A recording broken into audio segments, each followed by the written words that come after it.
Friends, ఈ వేసవి కాలంలో ఒంట్లో వేడి చేస్తుంది కదా, అలాంటప్పుడు నేను చూపించే ఈ పెసర చారు, పెసర కట్టు అని కూడా అంటారు. వేసవిలో వేడిని చాలా బాగా తగ్గిస్తుంది. వారానికి 2 సార్లైనా ఈ చారును తీసుకుంటే చాలా మంచిది. ఎలా చేయాలో చూద్దాం.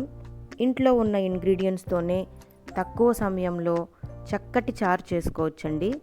దీనికి మనకు పెసరపప్పు కావాలి, పచ్చిమిర్చి 4 కట్ చేసి పెట్టుకోవాలి, 2 ఆనియన్స్ కట్ చేసుకోవాలి, ఒక పెద్ద టమోటా కట్ చేసుకోవాలి.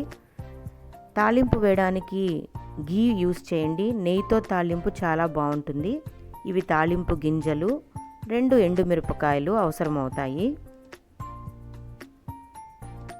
ఇంకొకసారి ఇంగ్రీడియంట్స్ అన్నీ చూసుకోండి. కాస్త పచ్చి కరివేపాకుతో తాలింపు వేసుకుంటే చాలా బాగుంటుంది. ముందుగా ప్యాన్ పెట్టుకొని వేడి చేసుకున్నాక నూనె వేయాల్సిన అవసరం అస్సలు లేదు. ఈ పెసరపప్పుని చక్కగా సిమ్లో పెట్టుకొని స్టవ్ కమ్మటి వాసన వచ్చే వరకు వేయించుకోవాలండి. పెసరపప్పు క్వాలిటీనే చలవ చేయడం అన్నమాట. కాబట్టి చిన్న పిల్లలకు కూడా ఏడాది పిల్లలకి మెత్తగా అన్నం కలిపి అందులో ఈ పెసర చారును వేసి నెయ్యి వేసి పెడితే వాళ్ళకి డైజెషన్ కూడా ఈజీగా అవుతుంది, కడుపు లైట్గా ఉంటుందండి. కాబట్టి ఈ పెసర చారు తప్పకుండా జాగ్రత్తగా గమనించి చేయండి, అందరూ తీసుకోవచ్చు. ఈ వేయించిన పెసరపప్పుని కుక్కర్లో వేసి 1 కప్పు పెసరపప్పుకి 2 కప్పుల నీళ్లు వేసి ఉడికించుకోవాలి మెత్తగా. మామూలుగా చిన్న గిన్నెలో పెట్టి ఉడికిస్తే కూడా పెసరపప్పు ఈజీగా త్వరగా మెత్తగా ఉడికిపోతుంది. ఇలా ఉడికిన పప్పుని పప్పు గుత్తితో మెత్తగా మెదుపుకోవాలి. ఒక్కొక్కసారి గరిటెతో మెదిపితే కూడా చక్కగా మెదిగిపోతుంది. నేను ఇక్కడ కుండను యూస్ చేస్తున్నానండి, క్లే పాట్ని. స్టవ్ వెలిగించి ఇలా ఏదైనా మీరు బాండలు పెట్టుకోవచ్చు. నేను మాత్రం ఇక్కడ క్లే పాట్ యూస్ చేశాను. ఆ పప్పునంతా ఆ కుండలోకి ట్రాన్స్ఫర్ చేసుకోవాలి. ఈ కప్పుతో పప్పు తీసుకున్నాను కనుక 1 కప్పు 4 కప్పుల నీళ్లు పోసుకోవాలి. ఎందుకంటే ఇది పెసర చారు కాబట్టి లిక్విడ్ లాగా జారుగా ఉండాలన్నమాట. పలుచగా ఉంటేనే ఈ చారు టేస్టీగా ఉంటుంది. హెవీగా లేకుండా చాలా లైట్ డైట్ అండి ఇది. ప్రతి ఒక్కరూ వారానికి ఒక్కసారి చేసుకుంటే వృద్ధులకు కూడా చాలా మంచిది, బాగా డైజెషన్ అవుతుంది, కడుపు ఉబ్బరం లేకుండా ఉంటుందన్నమాట. ఇప్పుడు నీళ్లు కలిపినాక 1 స్పూన్ పసుపు, 1.5 స్పూన్ ధనియాల పొడి వేసి ఒకసారి కలుపుకోండి.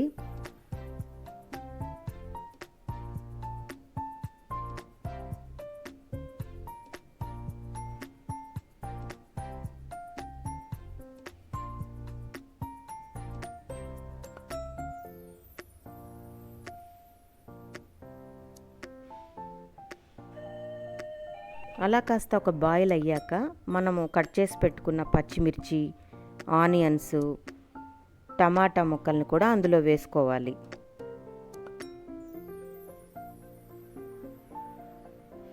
జనరల్గా అందరూ కందిపప్పుతో కూడా పప్పుచారు చేస్తూ ఉంటారు కదా, కానీ ఒక్కొక్క పప్పుకి ఒక్కొక్క గుణం ఉంటుందండి. ఈ పెసరపప్పులో వేడిని తగ్గించే గుణం ఉంటుంది, అంటే చలువ చేయడం అంటుంది కదా, ఆ గుణం ఉంటుందన్నమాట. కాబట్టి ఈ పెసరపప్పుని అందరూ అప్పుడప్పుడు తీసుకుంటుంటే మనకు వేడి చేయడం తగ్గిపోతుంది. ఇప్పుడు రుచికి సరిపడా ఉప్పు వేసుకోవాలి. అంతా ఒకసారి కలుపుకొని చక్కగా ఒక బాయిల్ వచ్చే వరకు, రోలింగ్ బాయిలింగ్ అంటాం కదా, అలా బాగా ఉడకాలి. మూత పెట్టుకొని కాసేపు అలాగే ఉడకనివ్వండి.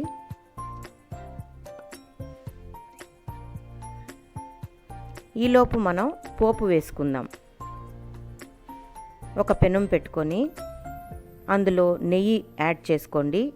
ఈ పప్పుకి, ఈ చారుకి నేతితో వేస్తేనే తాలింపు చాలా బాగుంటుంది, టేస్ట్ అదిరిపోతుందండి. నేను తిని చూశాను, చాలా బాగుంది. నెయ్యి బాగా వేడయ్యాక పోపు గింజలన్నీ అందులో వేసుకోవాలి.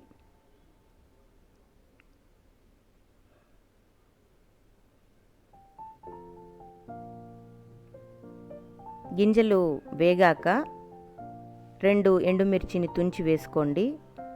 అందులోనే పచ్చి కరివేపాకును కూడా యాడ్ చేసుకోండి. ఇది ఇంగువ మంచి స్మెల్, టేస్ట్ రెండూ ఇస్తుంది చారుకి. కాబట్టి తప్పకుండా ఇంగువ యాడ్ చేయండి. ఒకసారి కలుపుకొని ఉడుకుతున్న ఈ పెసర చారులో ఈ తాళింపుని యాడ్ చేసుకోండి.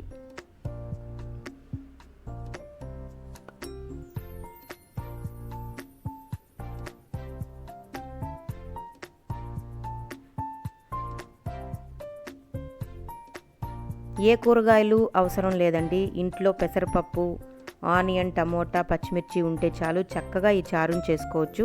హెల్త్కి కూడా మంచిది, త్వరగా అయిపోతుంది, కడుపు చల్లగా లైట్గా ఉంటుంది. ఈ పెసర చారు ఒక్కటి చేసుకొని అన్నం చేసుకొని 2 వడియాలో అప్పలమో లేదా నాన్ వెజ్ తినేవాళ్ళు, ఎగ్ తినేవాళ్ళు ఉంటే ఒక ఆమ్లెట్ వేసుకొని తింటే అదిరిపోతుందండి. ఆ రోజు లంచ్ అయిపోయినట్టే. అందరూ తప్పకుండా ఈ పెసర చారుని తయారు చేయండి. అందరూ వాడి చూడండి. తప్పకుండా హెల్త్ బెనిఫిట్ ఉండే చారండి.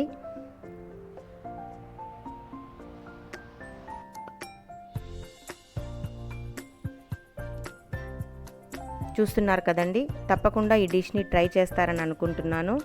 ట్రై చేసి మీకు ఎలా వచ్చిందో నాకు కామెంట్ బాక్స్లో కామెంట్ పోస్ట్ చేయండి. ఉప్పు సరిపోకపోతే లాస్ట్లో రుచికి సరిపడా ఉప్పు కూడా వేసుకోవచ్చు.